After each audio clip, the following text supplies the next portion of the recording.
Cláudio Fontes nasceu em Miradouro, Minas Gerais. Aos 4 anos, mudou-se para Muriaé, onde permaneceu até os 16 anos, quando foi estudar fora. Formou-se em arquitetura e, paralelamente, desenvolveu seu talento de artista plástico. Frequentou a Académie de la Grande Chaumière, em Paris, onde estudou desenho e pintura em 1978 e 1979. Retornou à Europa em 1990, fixando residência na Espanha, onde fez uma exposição individual e participou de uma exposição coletiva. Depois, morou novamente em Paris, onde manteve um ateliê.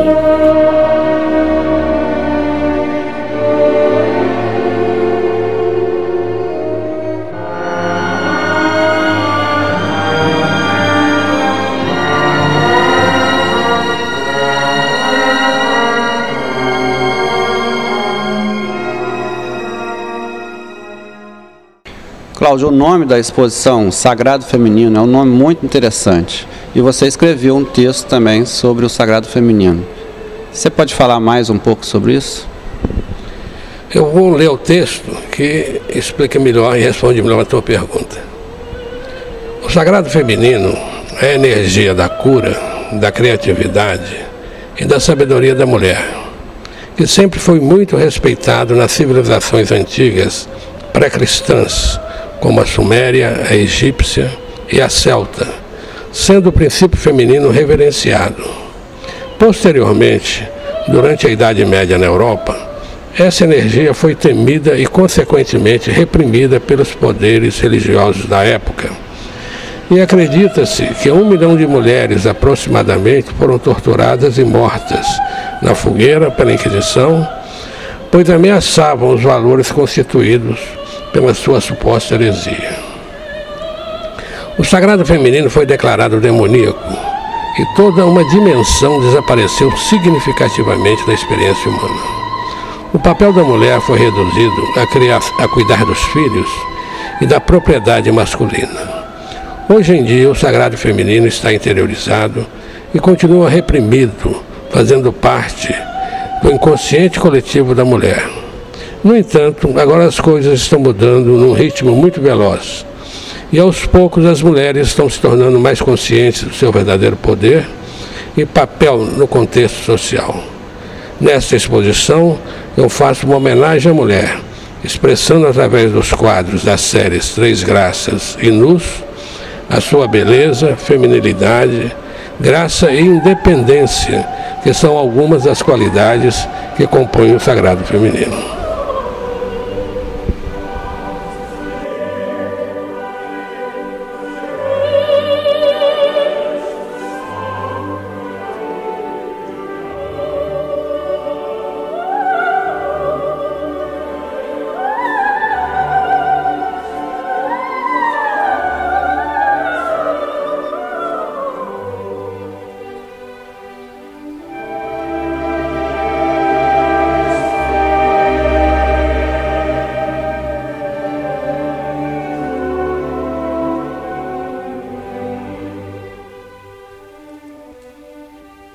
Cláudio, você já tem uma trajetória consolidada dentro das artes plásticas.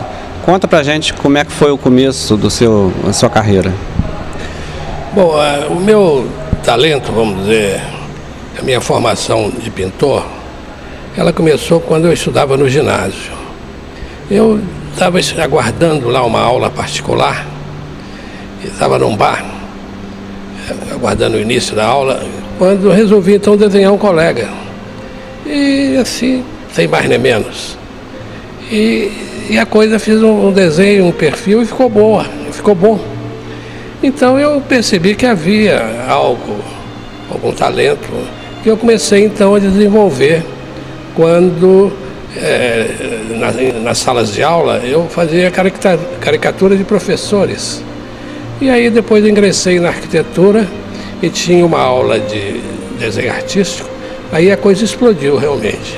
devia ter mais ou menos 18 anos, e a coisa explodiu, e aí eu comecei a trabalhar, comecei a pintar como autodidata no início. Mas posteriormente eu fiz todos os cursos necessários que eu acho que um pintor deve ter, né? Conhecer o métier da pintura.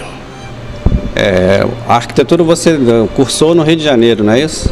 A arquitetura eu comecei em Belo Horizonte, fiz os 3 primeiros anos e depois terminei no Rio de Janeiro, 4º e 5º anos.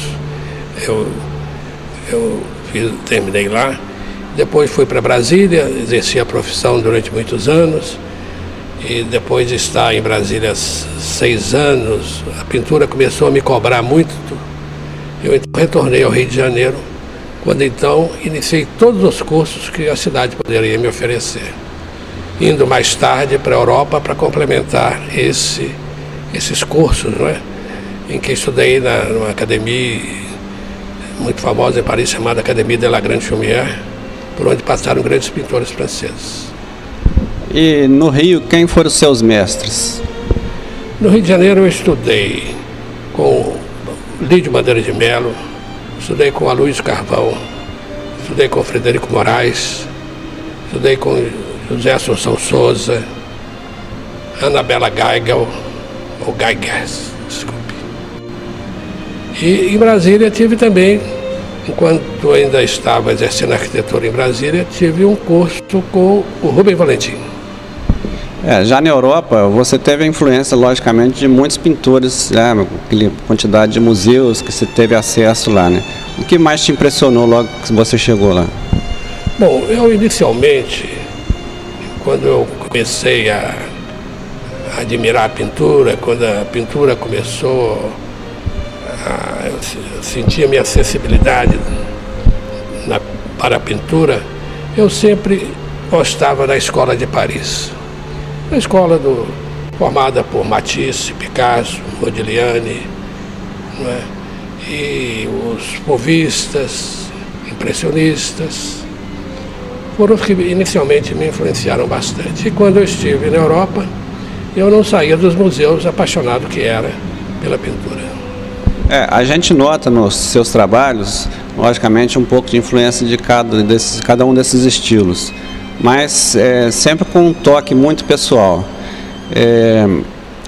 A questão da forma, como é que você desenvolve? Quando você se vê diante de uma tela em branco, você tem um esboço primeiro ou você encara a tela em branco e desenvolve a partir dali? Bom, eu sempre parto de alguma coisa. A minha pintura tem a parte mais formal, que é um pouco da influência do arquiteto, e tem a parte mais espontânea, que é, vamos dizer, o artista em si, mais solto, né, mais livre.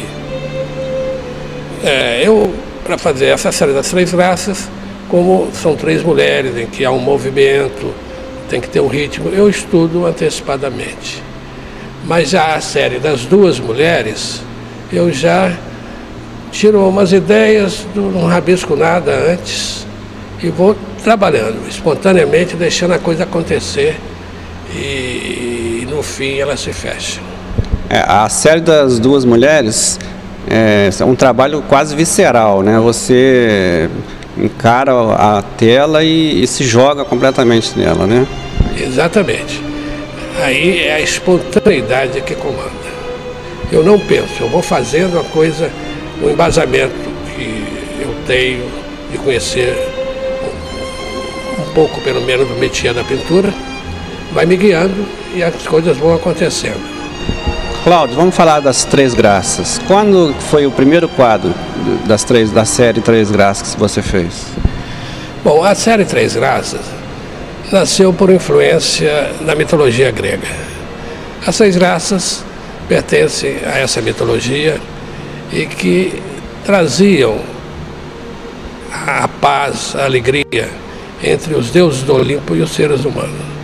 Eu achei muito interessante essa história, porque acho que hoje a arte deve caminhar para dar ao ser humano, para dar às pessoas, um pouco de beleza tão carente no mundo que nós vivemos. Portanto, eu comecei a fazer as Três Graças, e esse é um quadro, que foi o primeiro quadro que eu fiz das Três Graças. E fiz mais de 50 quadros, sempre explorando o tema com as três mulheres, não é? Mas sempre diferenciando os quadros, cada quadro de uma maneira, cada quadro como uma solução plástica, não é? Com as cores próprias de cada um. E devo continuar fazendo porque elas são mulheres felizes, vamos dizer, naturalmente, o que eu procuro transmitir. São mulheres felizes, tranquilas, e nós precisamos disso. O ser humano precisa cada vez mais de beleza, de harmonia, de entendimento entre as próprias pessoas.